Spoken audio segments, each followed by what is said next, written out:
నాకు వచ్చిన తర్వాత నేను పిల్లోని హాస్పిటల్ తీసుకెళ్ళటం, తిరగటం జరిగిపోతుంది మేడం. ఇక్కడ ట్రీట్మెంట్ అంటే లక్షలలో కూడుకున్న పని.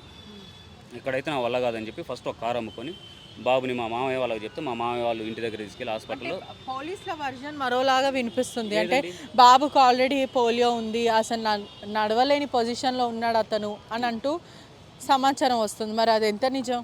మేడం ఇది చూడండి మేడం, ఇది 2024 ఎన్సీసీ బ్యాచ్ సెకండ్ ఇయర్ అయిపోయింది. ఇది ఆ రోజు వీళ్ళు చేసుకున్నదండి, ఇక్కడ స్కూల్లో చేసుకున్నది. ఇతను నా కొడుకండి. పోలియో ఉన్న అతను ఇప్పుడు మిలిటరీ వాళ్ళు సెలెక్ట్ చేసుకుంటేనే కదా మేడం ఎన్సీసీలో తీసుకునేది, లేదంటే తీసుకోరు కదా. పోలియో ఉన్న పర్సన్ లేదా నరాల జబ్బు, ఇంకొక జబ్బు, ఏ జబ్బు ఉన్న వాళ్ళు వీళ్ళు ఎన్సీసీకి ఎలా తీసుకుంటారు? ఎక్సర్సైజ్ చేయలేరు, అసలు పనికిరారు కదండి.